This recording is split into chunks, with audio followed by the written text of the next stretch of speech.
meeting is being recorded. All right. Hi, everyone.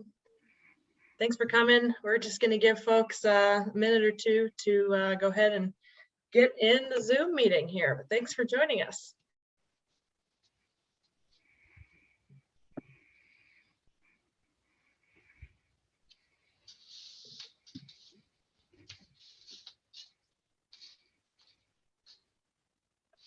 Hey, everyone. I see you're starting to come in. Thanks for joining us.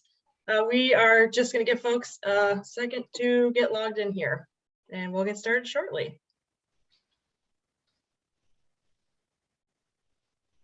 And yeah, if you're so inclined, feel free to drop a little note in the chat box there and say where you are tuning in from.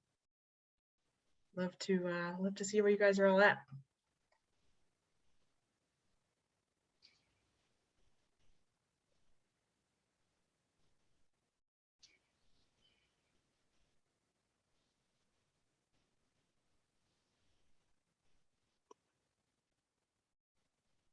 All right, if you guys are just tuning in, we're going to give folks another maybe 30 seconds or so to join our Zoom call here, but thanks for joining us. We're really excited to have you.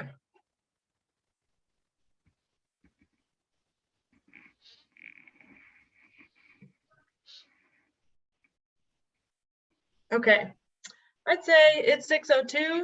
I'll let people go ahead and come in, at their own pace here, but yeah, thanks for joining us for this virtual pint night tonight on clamming and crabbing on the Oregon coast. My name is Jamie, and I'm one of the volunteer board members for the Oregon Backcountry Hunters and Anglers. I'm based in Bend in Central Oregon. And if you're not super familiar with BHA, we started in Oregon actually back in 2004, and we've been advocating for our wild places and public lands ever since. Our mission is to seek to ensure North America's outdoor heritage of hunting and fishing in natural settings through education and work on behalf of our wild public lands, waters, and wildlife. So I'm really excited to have Mitch and Matt with us this afternoon. They are both shellfish biologists. They have fancier and longer titles than that, but I can't remember them right now. So we'll just go with shellfish biologists. And yeah, they're both based on the Oregon coast. Mitch is in Newport and Matt is in Astoria. I'm excited to host them because maybe like some of you all, I recently kind of discovered clamming and crabbing. I don't know what I've been doing for the other 30 plus years of my life not doing it, but I feel like it was a huge secret that I didn't know about, and Oregon is just so lucky to have public coastline and such amazing access to this resource. So I'm really excited to have both of y'all here tonight and share this information with folks. A couple housekeeping items for people who are watching. This is recorded and it'll be available on our YouTube channel tomorrow. So if you want to share it with your friends or family or neighbors or your grandma or whoever, we'll have it for them. Down at the bottom of your screen, you should see a questions kind of box that you can type your questions into there. Please just, as soon as it pops up, the question pops up in your head, just put it in there. We don't want to wait until the end and get a big rush of questions. So we will be doing a Q&A section at the end, but type it in there as soon as it comes to mind. And if you have any tech issues or you can't see or hear something, the first best thing to do is just to close out Zoom altogether. Go back to your email, click that link that you used to get here the first time, and that normally works, but you can also send me a chat and I can try and help you troubleshoot stuff. So without any further ado, I'll go ahead and pass it over to you, Mitch. All right, thanks, Jamie. Welcome, everybody. Happy to have you all here. Too bad we're not in person with an actual pint, but I'll go ahead and tell you what I can about the shellfish of the coast of Oregon here. Like she said, I'm here in the Newport office with the Marine Resources Program, and then even inside that with the Shellfish Program. And we deal with all things shellfish. I'll tell you about the program a tiny bit, but get into the good stuff very soon. We do manage many, many different shellfish fisheries, work with both commercial and recreational users, try to get lots of information out there. And we do deal with crabbing, the biology, the different opportunities available, the techniques, and when necessary, we adjust the rules to make sure that everyone has some opportunity to get out there. And that's the same with both bay clams and razor clams as well. We do get many questions from the public through many different media, comments, questions, and there's always opportunities to share your thoughts there. So like I said, we work with both commercial and recreational fisheries. We monitor those fisheries to see if there's any unexpected changes happening. We do modify those regulations if necessary, work with the participants in the fisheries to make it as productive for everyone as possible. Like I said, we have multiple species of clams, crabs, also mussels. We do bait shrimp, urchins, pink shrimp in the ocean, and many more.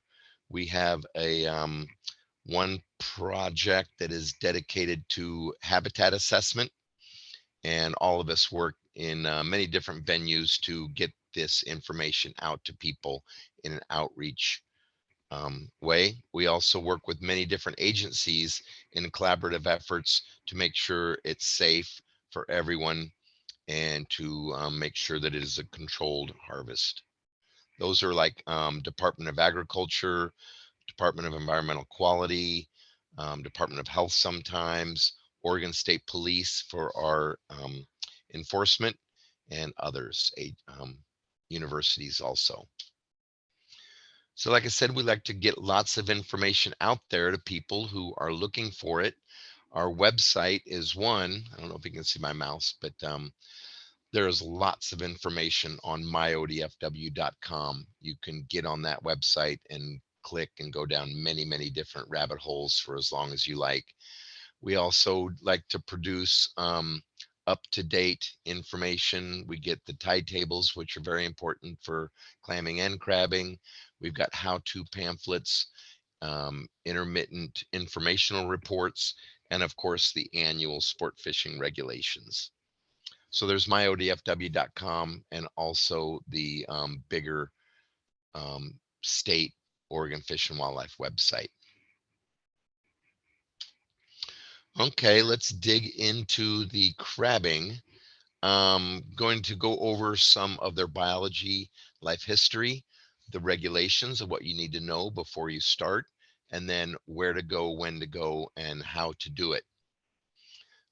We are going to be talking mostly about the Dungeness crab, the iconic species that's very popular in Oregon in both the bays and the ocean, and it supports many local coastal economies.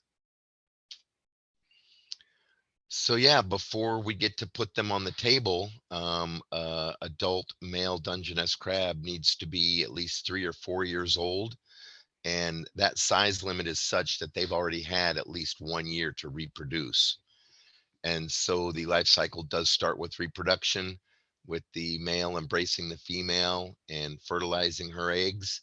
She then extrudes those fertilized eggs and carries them and protects them for a few months. When they are just about ready to hatch, she lets them go into the water. They hatch into free swimming larvae. These larvae go through several different stages. The last stage is the megalopy stage, and that's after a few months in the open ocean, swimming around and getting moved by the currents all over the coastal area. And then at that point in time, the megalopy do metamorphose into juvenile crab, and that's when they start their life on the bottom. They go through many different molts and growth phases in that first year, maybe a couple of 3 in the second year. And then after they're 3 or 4 years old, they're pretty much down to 1 molt a year. And that is the one moment in time that they can grow. So again, with the Dungeness crab, the estuaries, bays and beaches and jetties and piers are open all year long. The open ocean with boat access is closed from the time of October 16th through the end of November. That gets everyone time to get all of the gear out of the ocean and prepare for the commercial season. It's also a good time just to take a break with some of the weather patterns at that time. So when you do get crab, They do have to be males. You can have 12 per person per day with their shellfish license. They do have to be males, and they have to be 5 3/4 inches across the carapace. We don't have too many rules on gear, except that the limit is 3. They can be pots, rings, snares, or anything, but you can only have 3. And if they are free floating buoys, those do need to be marked with the owner's information. Undersized and unwanted crab need to be released immediately, and you cannot mutilate any crab before landing. You can't yank claws off or anything like that. With red rock crab, they're just not quite as popular as a Dungeness, but some people do like to keep them. And you can have 24 red rock crab, either sex, any size. So again, they do have to be male Dungeness before you can keep them. And you can tell if it's a male by this very triangular, narrow abdominal plate. The female's abdominal plate is much broader and much rounder. And that's because she does use that to protect and hold those eggs while they're developing. So again, measuring the size, it is not point to point like so many people try to tell me. It is in front of the point. You put your gauge in the flat part in front of the points, and it needs to be 5 3/4 inches across that distance. So now that you know the rules, you can get out and go crabbing, and almost anywhere along the Oregon coast has opportunities. Many of the bays and estuaries have sandy beaches that allow access, different fishing piers and docks and so forth. There are rental boat opportunities in many bays, or private boats, of course. You can take a private boat or a charter boat then out in the ocean also. Opens up a lot of territory. A lot of people just walk on the tide flats and actually rake up crab when they bury in the sand. Other people actually don the scuba gear or snorkeling gear and grab them by hand that way.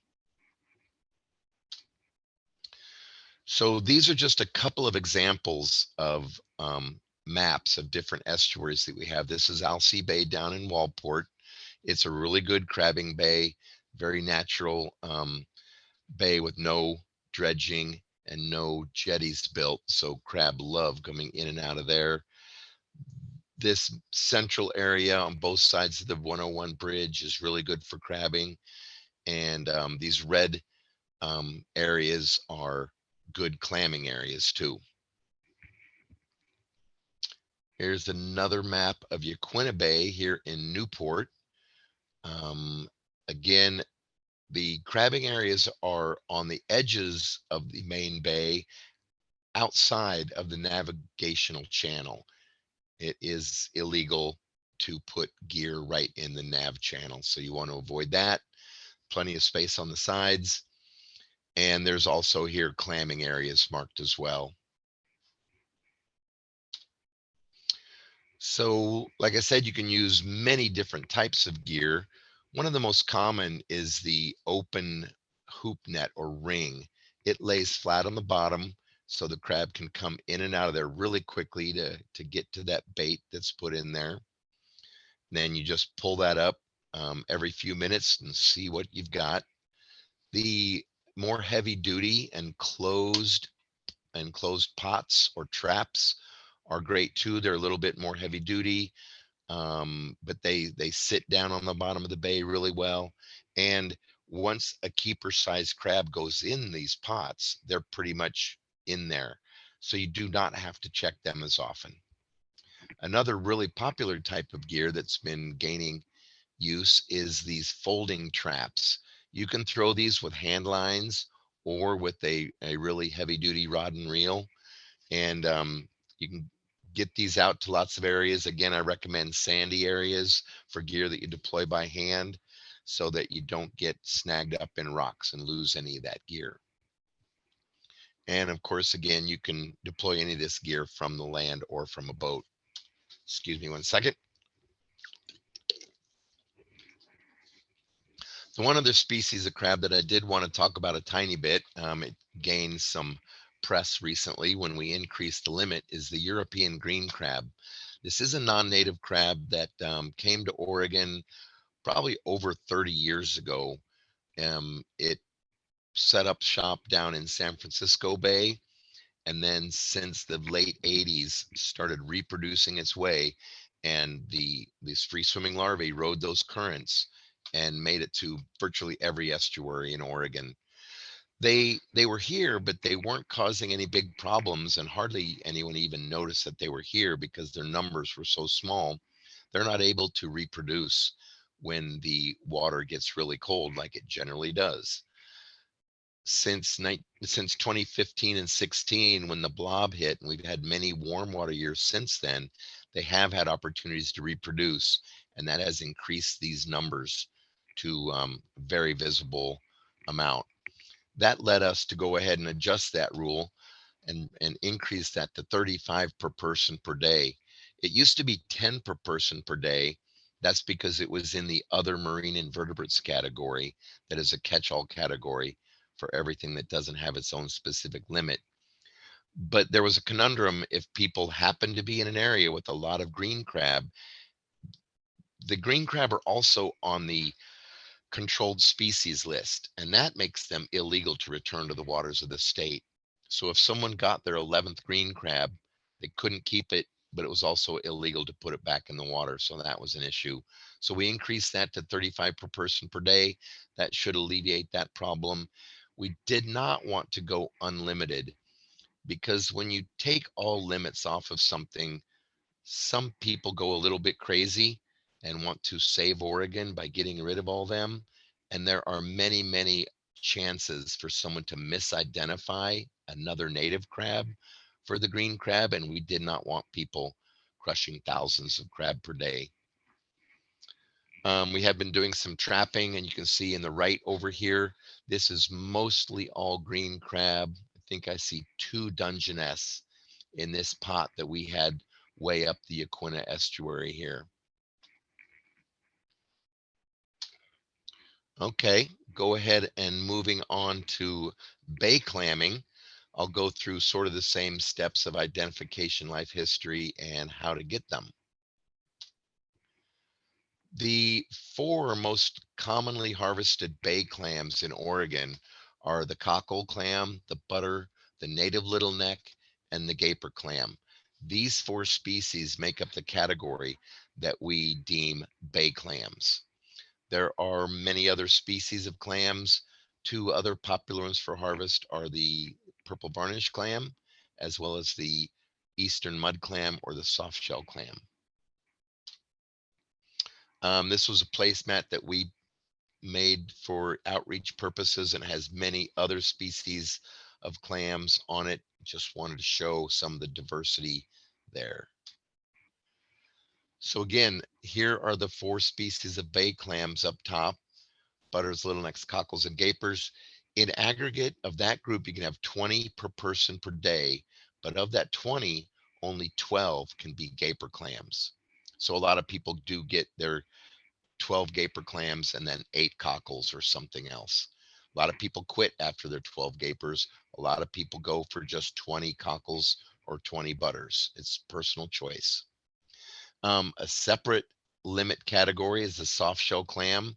You can have 36 of those on top of your 20 bay clams. Then you can go for purple varnish clam, get 72 of those. Then you can go out to the beach and get 15 of the razor clams. Matt's going to talk lots more about those really soon. So once you know the different species and can identify them, it is handy to know where to find them in the bays and how deep you might have to dig to get those. So both the cockles and the native little necks often live right near the surface or even on the surface. The butter clams, soft shell clams, and purple varnish clams do dig deeper, a little bit deeper than those. And the gapers are the biggest burrowing clam in Oregon and do dig the deepest. Sometimes you have to get down to 3 feet deep to excavate one of those big guys. And that does depend also a little bit on the age of the clam and the size of the clam, and also the sediment characteristics of where you specifically find that clam. So again, the life history stages here. Unlike the crab, the clams are broadcast spawners. So the males pump their sperm out into the water, the females release their eggs, those fertilize in the water column. But then again, they go through these free swimming larval stages, and then after a few weeks settle down and begin their burrowing life as a clam. After a few years, they reach adulthood and start that life cycle all over again.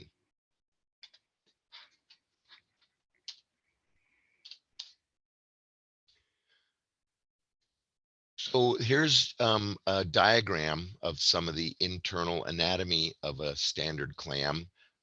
Again, the foot is kind of the largest, most visible part of it, often the most tasty also.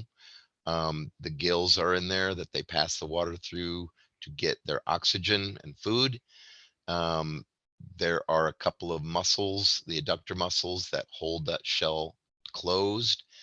And then here are the siphons that they use to pump the water through those gills to get that. And so when they extrude their siphon up through the sediment, they reach the water surface, and then they can pump water in to get their oxygen and their food, and then they pump out everything they don't want. So with that siphon hitting that sediment surface, that's often what causes the show of the clam, and that's what you'll be looking for before you start digging.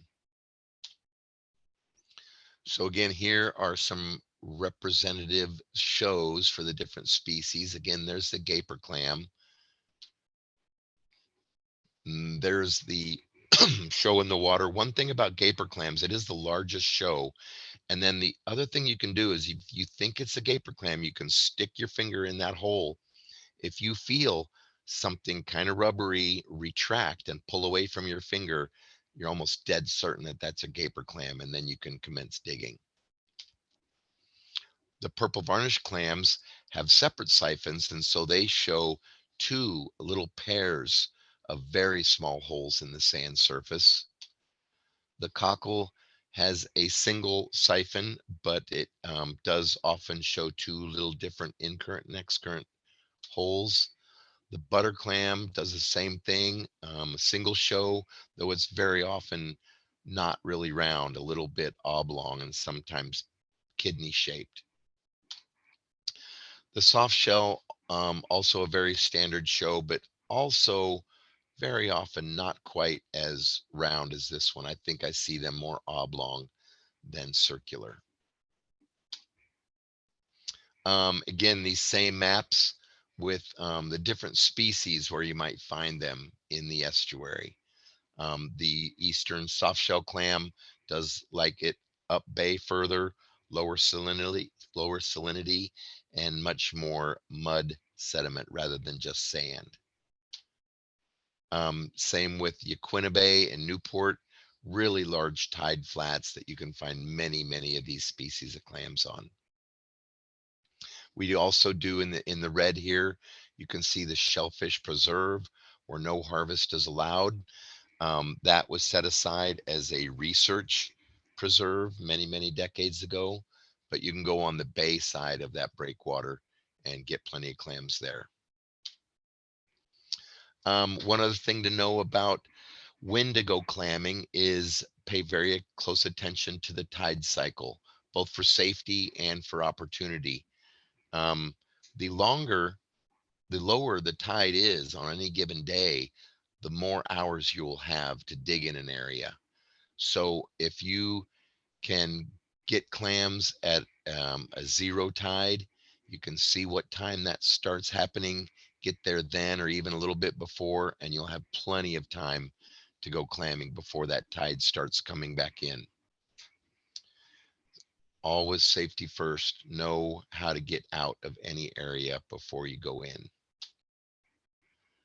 So that's the basics there. I can pass it over now to Matt, and he can talk all about razor clams, and then we can get to questions after he finishes.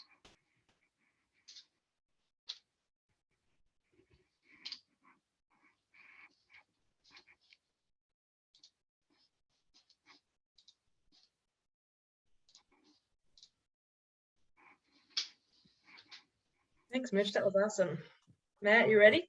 Yes, I will attempt to, let's see, I think this is the one. Looks good. Okay. Well, good evening, everyone. As was said, my name is Matt Hunter, and I am with the Marine Resource Program based out of Astoria. And my primary duty is with the razor clam fishery up in the greater Clatsop County area. So that's what I'm going to be focusing on. And so hopefully my presentation is a little different than Mitch's, but it's gets a little bit more into the weeds than his because he dealt with a lot more species than I did. But hopefully you'll find it entertaining as well. So this evening, I'm going to just kind of go over the basics of razor clam biology, the ecology, and just life history. Talk about the Clatsop Beach fisheries and why we focus on the Clatsop Beach fisheries. Talk about some of the projects that we do, such as stock assessment, body condition, and spawning timeframes, and then, of course, the ever popular biotoxin and shellfish management related to those biotoxins. And then I'll get into how you can harvest razor clams and some of the media and some of the brochures and whatnot that we have within our agency that are set up strictly for razor clams to help everyone be successful. So razor clams can be found from the Aleutian Islands in Alaska all the way down to Central California. And of course, within that range, you're going to have areas that are going to be higher abundance than other areas. And so Oregon's kind of in the southern range of it, though you'll find that you will have patches of razor clams. This whole population is considered a meta population. It's basically genetically, it's one singular population, which means there's a lot of larval drift and dispersal. Razor clams are pretty picky about where they live. They really prefer a flat, low slope, sandy ocean. These are pretty much open ocean beaches and inlets. What's really important is the stability of the sediment. And so they really prefer a uniform sediment. So that's why you won't find razor clams on one beach, but you will on another beach. Most of it has to do with uniform sediment. Without the uniform sediment, you get a lot of erosion and accretion, and that prohibits any recruitment of young clams. And I'll get into that a little bit later. They also require high oxygen and salinity. Razor clams are highly mobile, but that mobility is strictly vertical. There is limited, if any, horizontal movement, and it's usually when they're very young, fresh set clams. They've been called the Ferrari of razor clams. Could be Lamborghini. I guess it depends on what sports car you prefer. They can dig about 9 inches a minute and can go to depths about 4 feet. Much like what Mitch showed, they have a similar life history as other bay clams and bivalves, broadcast spawning, several larval phases. In razor clams, they grow much faster than bay clams. In the first year, they grow in about 3.5 inches, sometimes 4, depending on the productivity of the ocean. Most of this growth occurs in the spring and summer because the set usually happens in the usually late fall, but we've seen it pretty much year round. Once they hit that year stage, growth really slows down because that's when they become sexually mature, getting close to that second year. And they put their energy not into growth, but into producing gametes so they can sexually reproduce. We have a mixed range of ages up and down the coast in Oregon. In Oregon, 6 years seems to be about the max age we see in razor clams, but historically our harvest is primarily age 1 and 2 year clams. Now, in comparison, if you look at other razor clam populations on the Pacific coast, Washington can get razor clams to about 7 years of age. And up in Alaska, they can be 13 to 15 years of age, just based on the growing season they have up there. When size-wise, Oregon razor clams, most of the clams are about 4 to 4.5 inches. This year's been one of the years where we've seen some very large clams, and I've actually measured clams just under 7 inches, which are the largest I've ever measured. So like I said, razor clams occur along the entire coast where there's suitable sandy habitat, but 90% of this population occurs on the 18-mile stretch of beach called Clatsop Beach. And this is from the Columbia River South Jetty to Tillamook Head, which is just south of the town of Seaside. Our southern populations are more patchy, they're more sporadic in their set recruitment, and they're more episodic. And that's just due, like I said, the lack of sediment uniformity, and that leads to recruitment mortality. Razor clams, as one would expect, are economically and culturally important to the Pacific Northwest region. The consistent abundance of the Clatsop Beach has been around for eons. The Native Americans used the razor clams. There's been middens where they found shells. And then in the late 1800s, there were wagon trails from settlers that actually had shell piles where they would go and harvest clams, get off the beach, and they would clean them before they went back to their towns or cabins. Once the jetty and the infrastructure development from that development of the jetty was in place, that created sand and that increased opportunity. We gained anywhere from 4 to 8 miles of beach. So you can figure that prior to the formation of the jetty, we only had about anywhere from 10 to 12 miles of beach, and now we have a full 18 miles of beach. The razor clams are, the nice thing about razor clams is it's a low capital investment fishery. So you don't need a lot of fancy tools to be able to go out and harvest razor clams. You need a bucket, you need a shellfish license, you need a shovel or a tube. That's all you need. And so unlike some salmon fisheries where you need a boat or an expensive rods and reels and bait and who knows what new lure that you need to have, that's not the case for razor clams. It's a very simplistic harvest opportunity, and it's in the sand, and most people really enjoy playing in the sand, whether they're 2 years old or whether they're 80 years old. It's very popular. There's a lot of family traditions, multiple generations that I've run into that have been doing this, where you can have 3 to 4 generations of individuals where great grandpa, grandma are out there with all the way down to 2 and 3 year old kids, trying to get their first or second clam ever. We averaged between 35 to 50,000 harvesters, individual harvesters per year. That's not number of trips per year. That's just the individual harvesters that will actually participate in the razor clam fishery. This contributes significantly to the coastal economies. And so when we're talking on Clatsop Beach, this is strictly in Clatsop County. And this fishery can be worth, on a good year, close to $10 million to the local economy.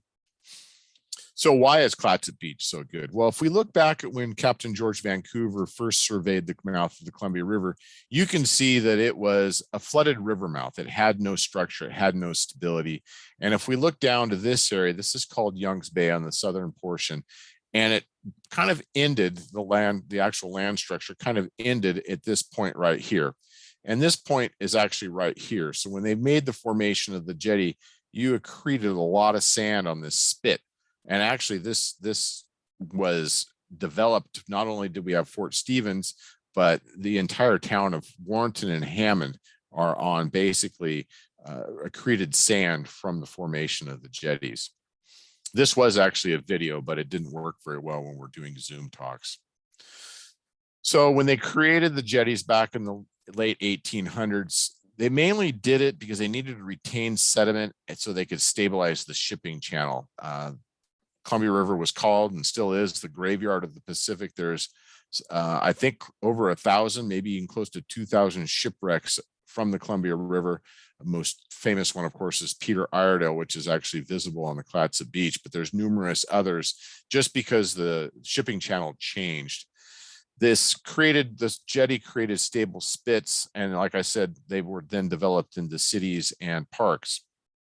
The unfortunate, or the con to the formation of the jetty, is that it really didn't change the annual erosion that was happening. It was still happening. And so there was some concern that the integrity of the jetty would continue to be jeopardized with there was all this erosion happening. So they needed to do some mitigation.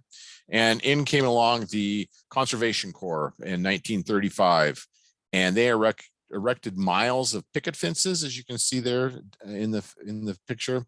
And they also planted thousands upon thousands of European beach grass and Scotch broom, unfortunately, because most people are allergic to the darn thing, and beach pine. And they planted about 3,000 acres with these species.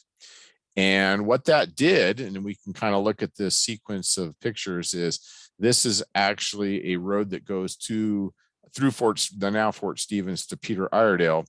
And prior to the establishment of the beach grass, pines, and Scotch broom, a lot of erosion. You can see the wooden planked road with a lot of sand being blown over it. As the beach grass starts to establish itself, you get a little bit less.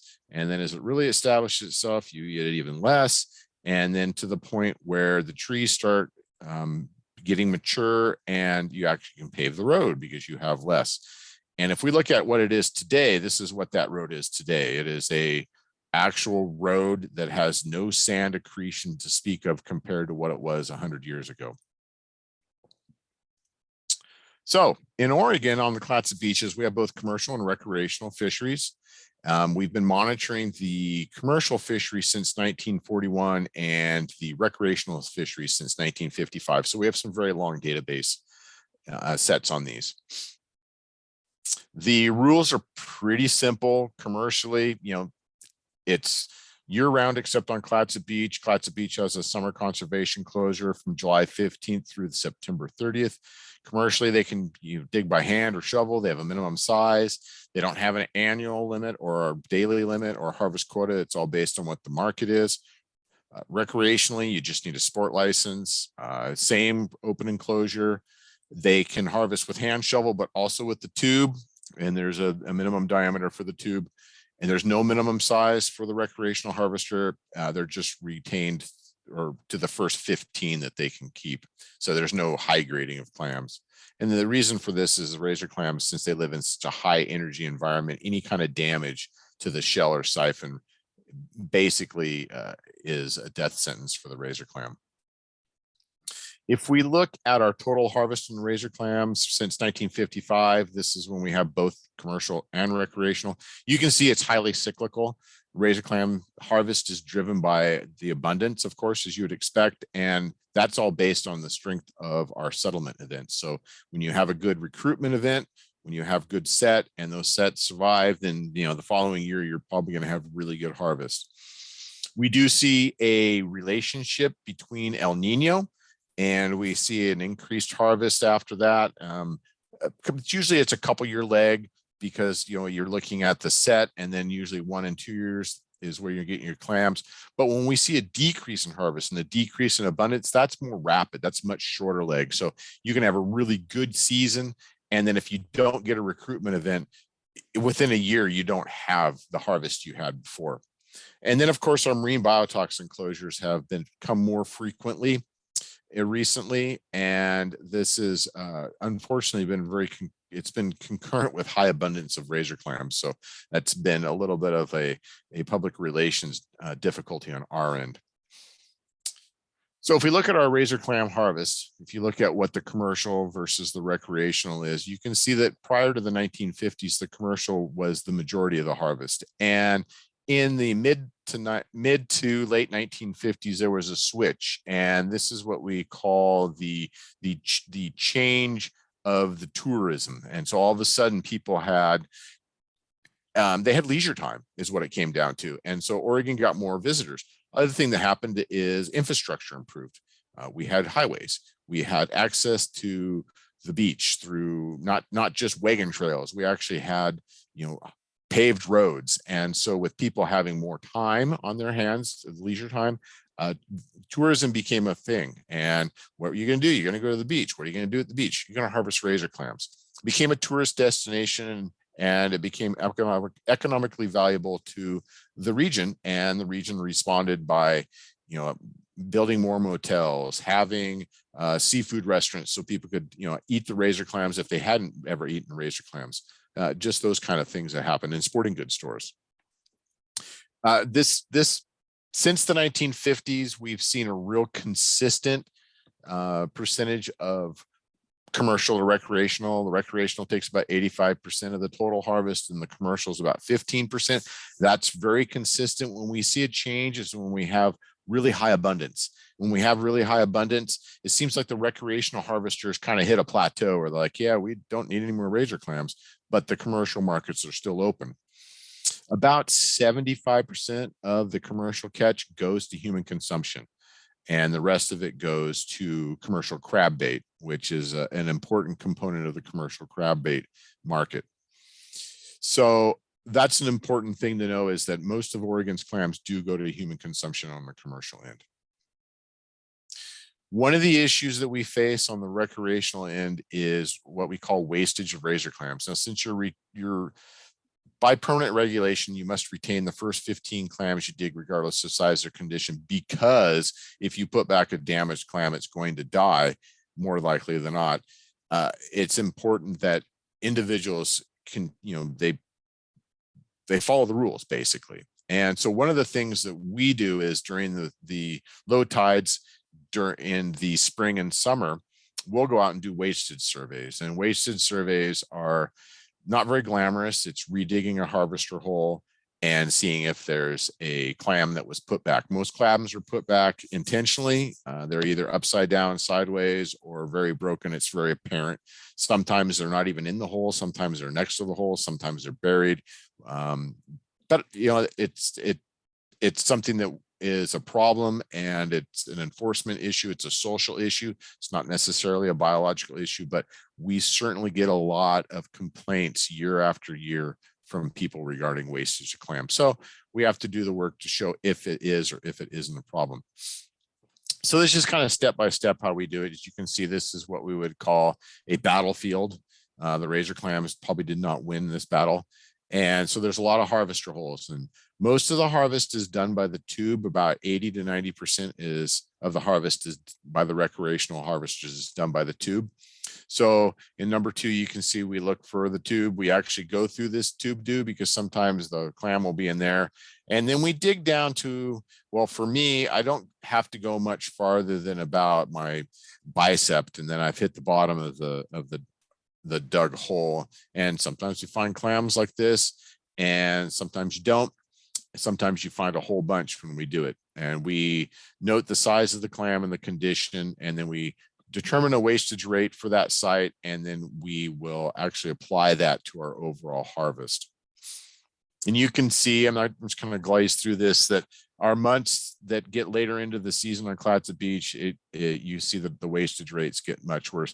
Now, the interesting thing about wastage is that when you have a strong juvenile recruitment, you have a lot more waste, because our razor clam wasted size, average size, those that get wasted, is usually about 3 inches or smaller.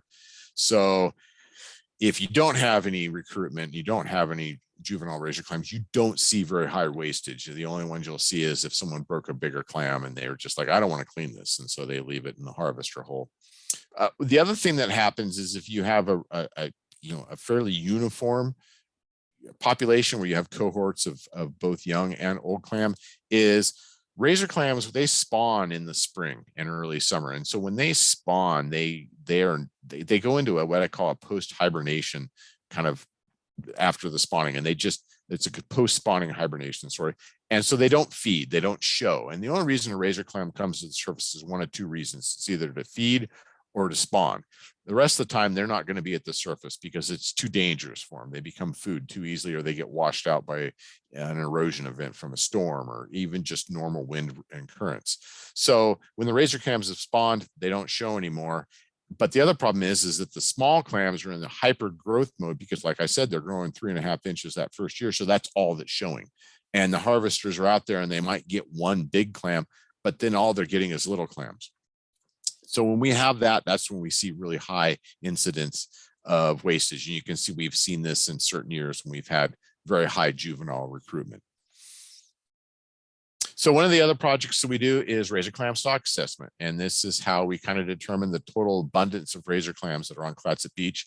This is a standard process that's used by Alaska, Washington, and the tribes in Washington, and has been used in British Columbia as well. You can assess the spatial distribution of razor clams and abundance, and then kind of get a size breakdown of what your population is. We started this in Oregon in 2004. We only do it on Clatsop Beach. It's pretty time since it takes a lot of time, takes a lot of staff. We do about 10 to 12 transects annually. So we have our beach broken down into transects per mile. We have 18 miles of beach. We have 18 transects. We randomly pick out between 10 and 12 annually. We don't have a quota system on this fishery, unlike Washington, which does use it for quota management.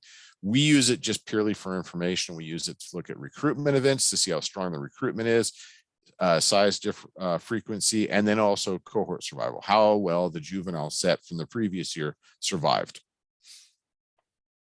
And you can see this is our data since 04. This is getting a little jumbled. I need to figure out a better way of depicting how we're seeing it from 04. Used to look really great when we only went to about 2014, but now it's kind of getting compressed.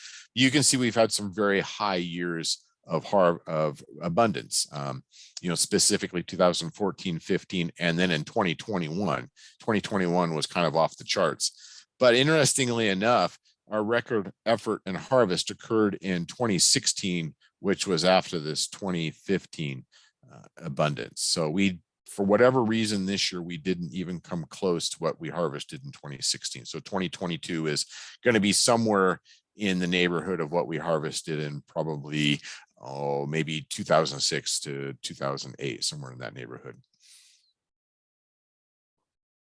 And if we look at up and down the beach, what we see are densities.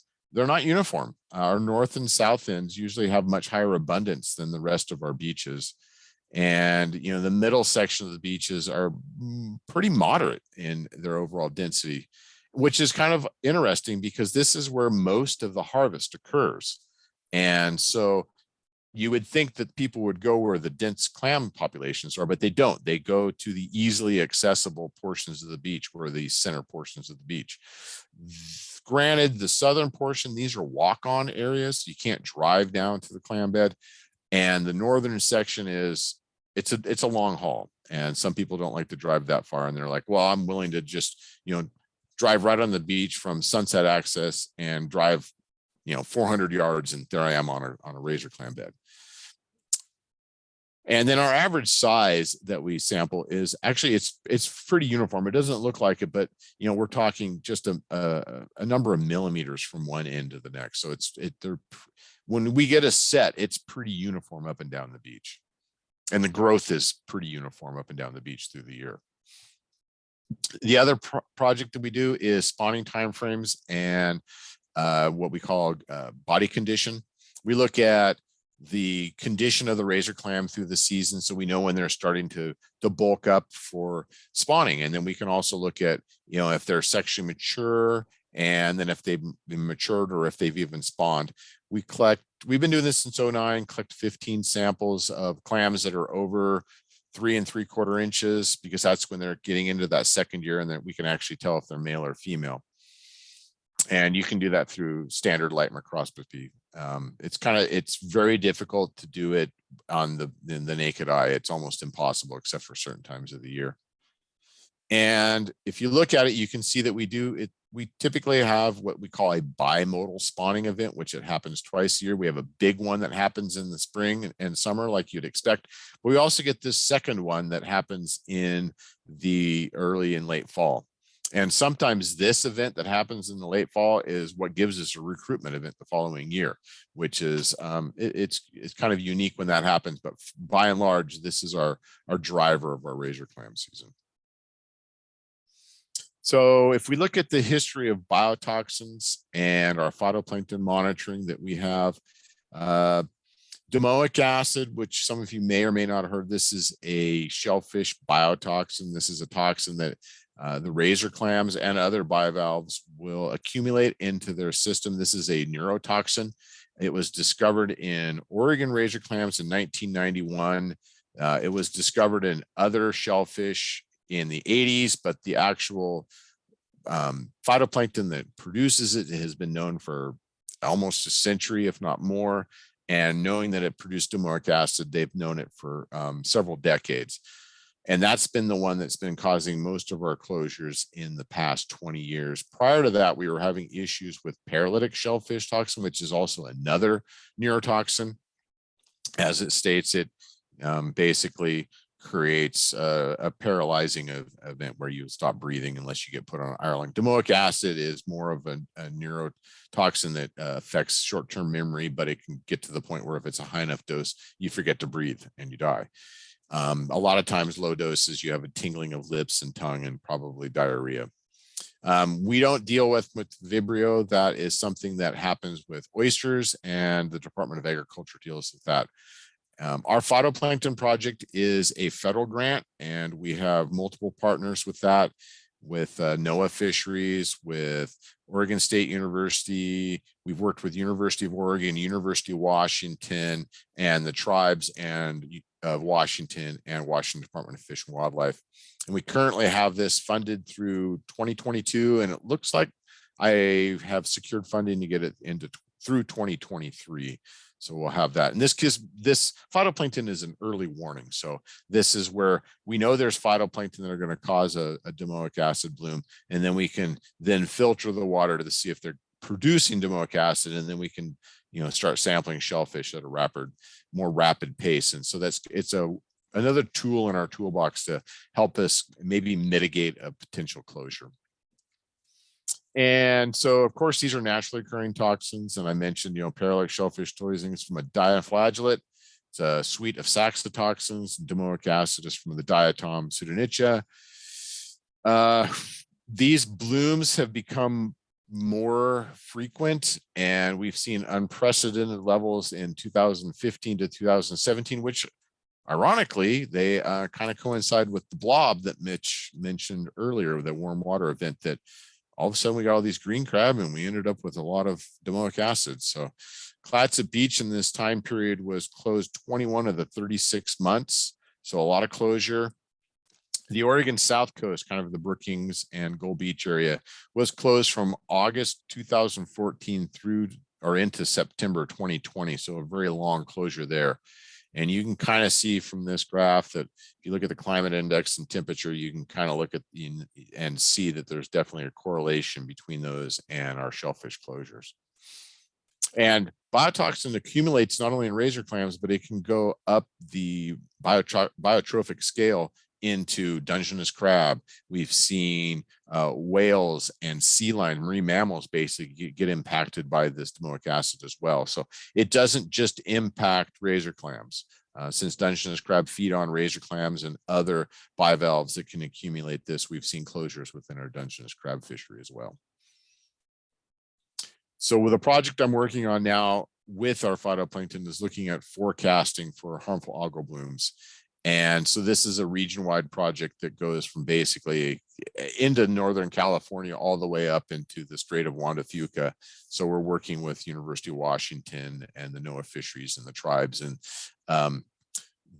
what's the Olympic Region Harmful Algal Bloom. They're called ORHAB, and it's really a misnomer because they're not in Oregon, they're in the Olympic region. So this bulletin that's on the bottom is developed several times a year, specifically before large harvest tides.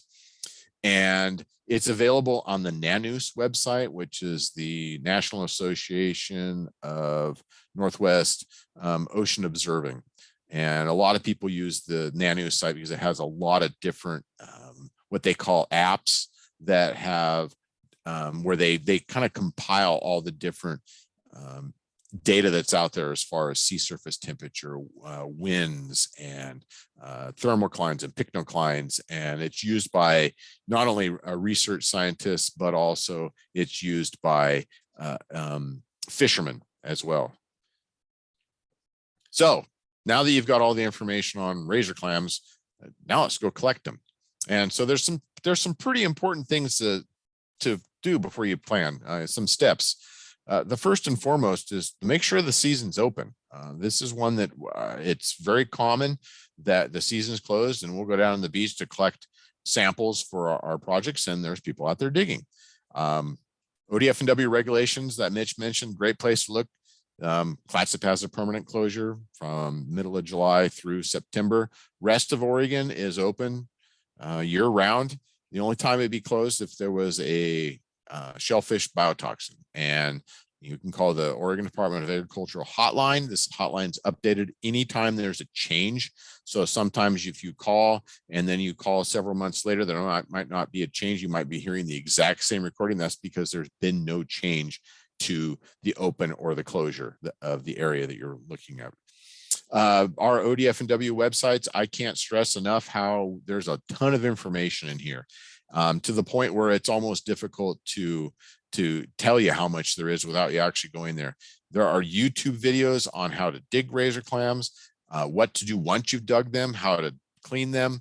We haven't quite gone into how to cook them, but that is going to be something that's down the road because we get a lot of questions on that. The other thing is, I really like to stress that if people are having a hard time finding stuff online or they have specific questions, contact an ODFW shellfish biologist, either myself in Astoria, Mitch in Newport. Both of us are more than capable of answering a lot of the questions that people have regarding the razor clams. And so this right here, this picture kind of depicts the two implements that are used for harvest. There's a clam shovel. It's not like a garden shovel. It's thinner. It doesn't take out as much sand. And then, of course, the very popular tube. And this is what most people use. And the tube has so many different iterations. You can spend, I don't know, $15 and make your own PVC tube, or you can spend $200 and get yourself a fancy claminator, which is stainless steel and it has vent tubes. It's supposed to help you, with your back and lifting, but they all work. And then the shovel is a little more of a tactile method and shows very similar to what you would see in the bay clam fisheries. But like I said, if you go online to our razor clam page, there's videos of the different shows and how you can get the show and where you can go on the beach. And then ultimately, we just want people to go dig and have fun. And this is what this pile of clams right here is the end goal. And this is a great fishery. Even the young kids are able to get clams, and they love it. They have a great time, and they want to come back because there's success. And very rarely you don't have success. I mean, you have to either have gone on a high tide rather than a low tide, or it's horrible weather. And you follow the tides, and like I said, ODFW websites will pretty much lead you in the right direction. And so with that, I guess Mitch and I'll answer any questions. Thanks. And both of y'all have your, I think, emails on your slideshow. So it's okay if I post your email in the chat for everybody? Yes, that's fine. Is that okay? I just did that right now. So if you need to, if you guys have any questions for Matt or Mitch, you can find them there. Okay, yeah, we've got a bunch of questions here. So let's see. Okay, so I'm interested in focusing on non-native clams, such as soft shell and purple varnish, because of the liberal limits, but having a hard time finding them. Any pointers? Yeah, both of those different species of clams do have kind of preferred habitat places where they live. The soft shell clam likes it up bay in the mud. You should be able to find that on some of the maps on our website. There's where to dig bay by bay.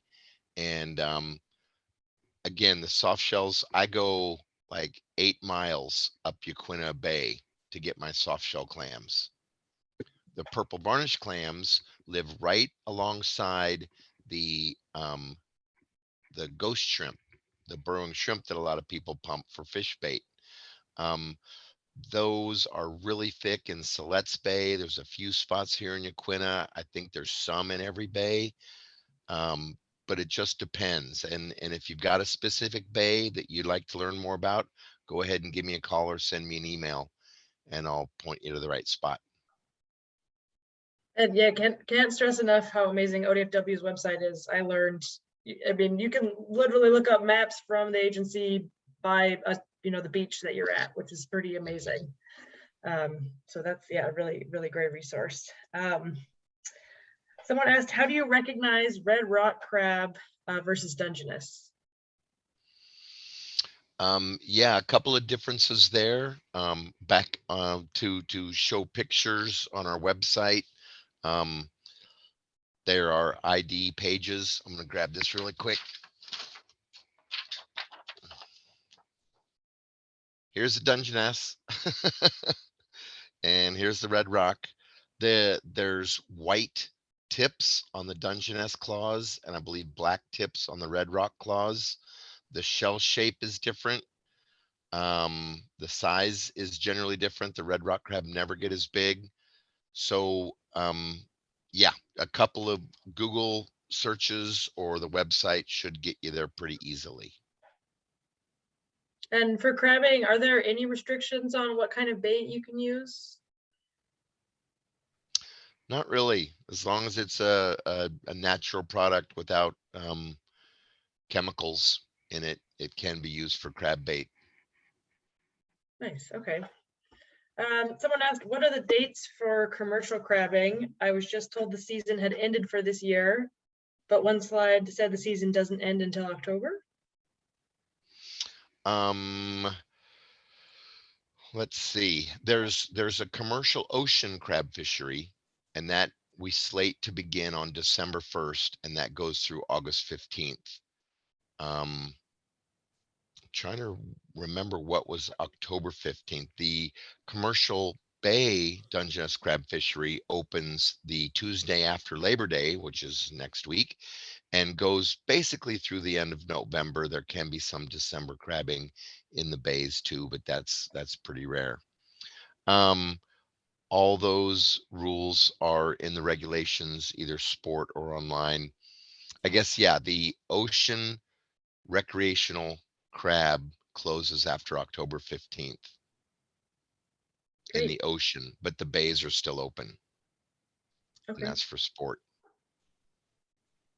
Donnie asks, what do you prefer to use for crab bait, and does it vary by the type of crab species? I don't know that it would vary by crab species. Some people will probably tell you that it does. They are very opportunistic feeders, and I have seen virtually anything be used for bait. One common bait is chicken. People use chicken for bait in the bays, mostly because the seals and sea lions don't eat chicken, and they do eat fish carcasses, and they will steal your bait if you're using awesome little salmon carcasses or something. Almost any kind of fish will work. Yeah, very long list. I've I seen would like, pizza. yeah, I was gonna say, I've seen some crazy stuff. I think that what's really important is fresher the better. They're not going to eat something that's, rancid. They're not going to come to it at all. When I go sport crabbing, I typically use either tuna carcasses, rockfish carcasses, or salmon carcasses as my hanging bait, which I actually hang on the outside so the crab can actually get to it. And then I have scent containers that I typically put razor clams in, and so that draws them in as well. But yeah, fresh is the best. Nice, that's a hot tip. What would you recommend for somebody starting out? What's the easiest option to go with if it's your first season? Would you, yeah, what kind of clam, or would you recommend crabbing? Which would you pick? That's a tough one. That's, again, a little bit personal preference. If it were the bay clams, the easiest thing to get, I think you could probably get purple varnish clams any day of the year in the lower Siletz Bay. That being said, they are kind of small, and they do have a tendency to retain some sand. So they're not the most pleasing clam to eat unless you can get rid of all that.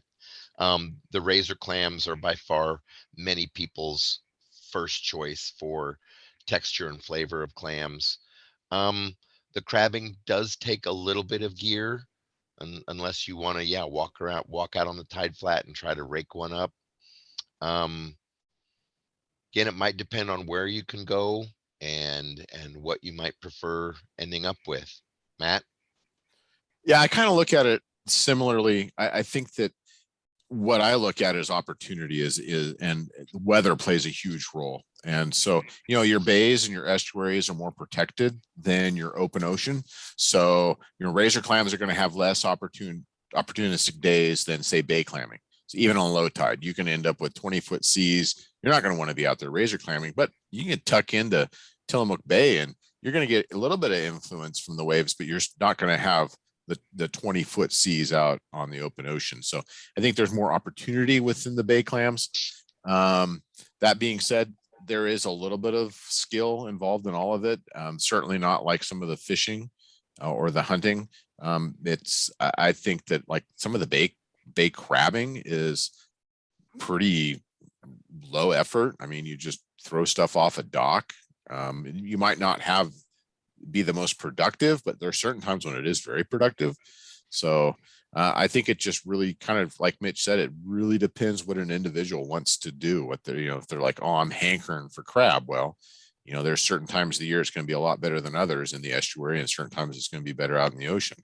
And if they're hankering for clams, you got to look at the tides and the weather and what's open and what's not open. And it just, people love razor clams, but there's people that they'll dig any clam. They don't care, as long it's a clam, it tastes good to them in different ways, whether that they're making chowder, they're making fritters, or whatever they want to do. Yeah. And that being said, right now is a really good time for bay crabbing and ocean crabbing. A lot of them have undergone that annual molt. They've grown into the keeper size class, and so there are more of them available right now. If they just recently molted and have a soft shell, they might not be as full as meat as an older, large, hard shell crab. But September, October, November are generally the 3 best months for crabbing. And December, weather dependent and ocean fishery dependent. Awesome. Do you have any recommendations for areas to crab by kayak? Almost any of the estuaries have different launch areas that are close to those crabbing areas. Super important to be very safe in those situations. Good control of your boat, and don't try to load too much. But I see people doing that all the time. Get a nice sheltered spot to launch from, take one ring or pot out at a time, set them. And again, with the pots, you can set them and then go have lunch for a couple hours and then come back and check them. So yeah, people do it in Yaquina, Siletz, Alsea, probably everywhere. Great. And for, well, I guess for crabs and maybe mostly for clams, what's your recommendation for, like, how do you store them? Do you need to wait to eat them? What's your recommendations for after you have them, how long till you can eat them? The one key there for crabs and clams is keeping them cold. They can last for a good couple of hours just at ambient temperatures, since it's not often 80 or 90 degrees on the coast. But if it does warm up, you want to put them on top of ice, maybe not submerged in ice, but just keep them cold. And then there's, many different ways to clean and cook both clams and crabs. Yeah, I typically tell people with crab, most people want to, they want to cook their crab within a few hours. The one thing you don't want to do is you don't want the shellfish to start dying. That is a horrible thing to have your shellfish do for a number of reasons. First off, it's going to impact the flavor, but also shellfish will start producing some histamines, which some people have allergic reactions to. So you don't want the clams or the crab to start dying or decomposing. And so for razor clams, we typically tell people to clean them within a day. If they can't clean them right away, we have people that drive in from the Willamette Valley to the Oregon coast for just a day trip. And, I tell them to put them in a cooler, not submerged in water, not submerged in ice, but you can put ice down, put a towel over the ice, and then put the razor clams down, and then maybe put a damp towel on top of them, a towel that you got wet in the ocean so that it's salt water. They'll be fine for several hours till you get home and can clean them. Crab, kind of the same thing, though they're a little more hardy. But I typically try to, get them cooked up or cleaned as quick as possible. For razor clams, once you've cleaned them, you're probably good in the fridge for maybe 3 days. A lot of people don't fresh. They don't go a lot longer than that. A lot of people freeze razor clams, they'll shuck them, and then they'll put them in Ziplocs and do the poor man's vacuum seal, where you put them in the water, the Ziploc bag, till all the air comes out, and then seal it. Other people use chamber vacs. It just really varies. I typically will give mine a little bit of maybe 45 minutes in the smoker, and then I'll do that. And then I can use them for chowder or for dips or anything like that. I've been canning some razor clams lately for the same thing. They're okay. I prefer them if I'm going to eat them fresh. I don't eat a lot of non-fresh seafood just because I have the luxury of being around for it. One thing you will read online, which is kind of odd, is that for Dungeness crab, people will clean the crab, pick all the meat out of it, and they'll freeze it in milk. And my sister and brother-in-law did that, and they said it was great. So I don't know. I've never done it. Fun rumor. I have not heard that one.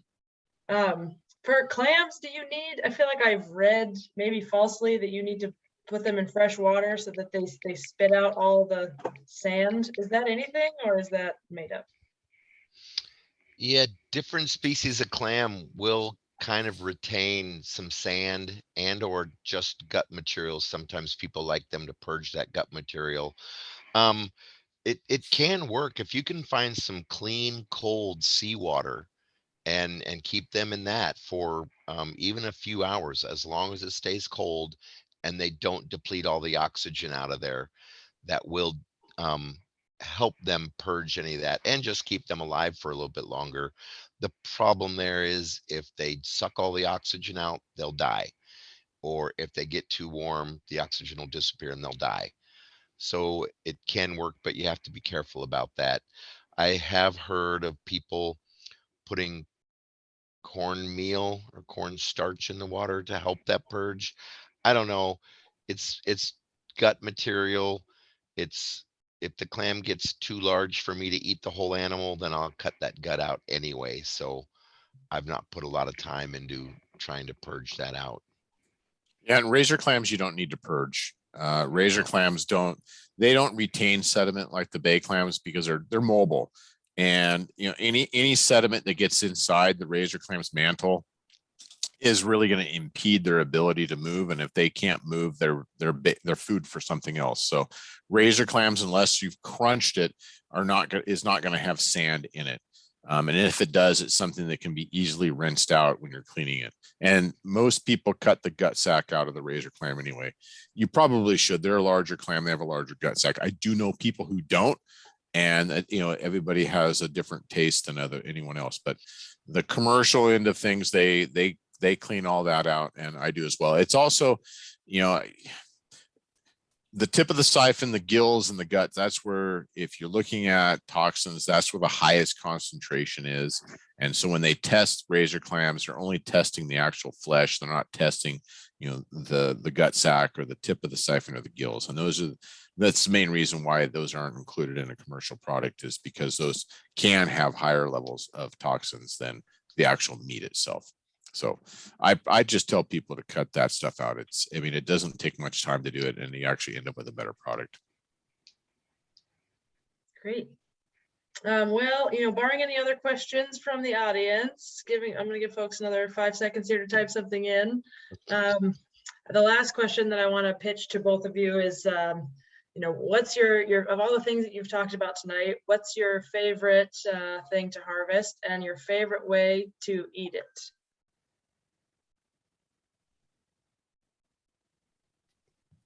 You gonna go first, Mitch? You want me to? No, I was wanting you to. Okay. So I actually prefer Dungeness crab.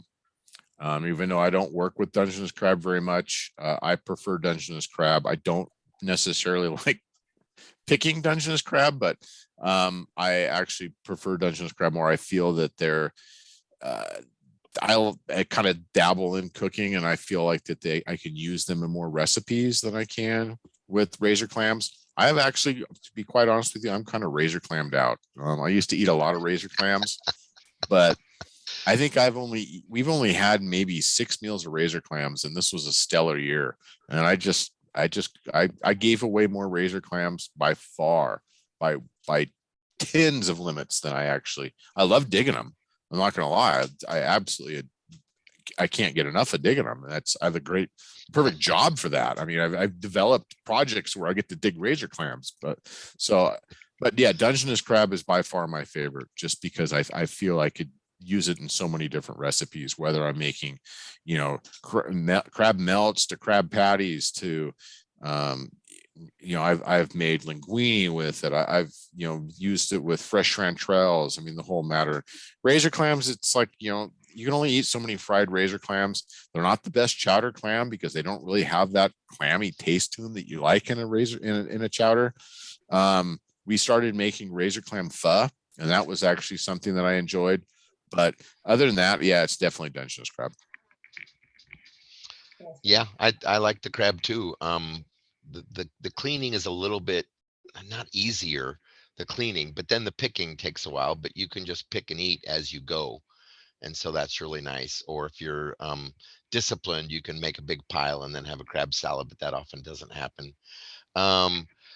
But yeah, then the razor clams are next. And yeah, Matt, I didn't get any extra limits of razor clams down here.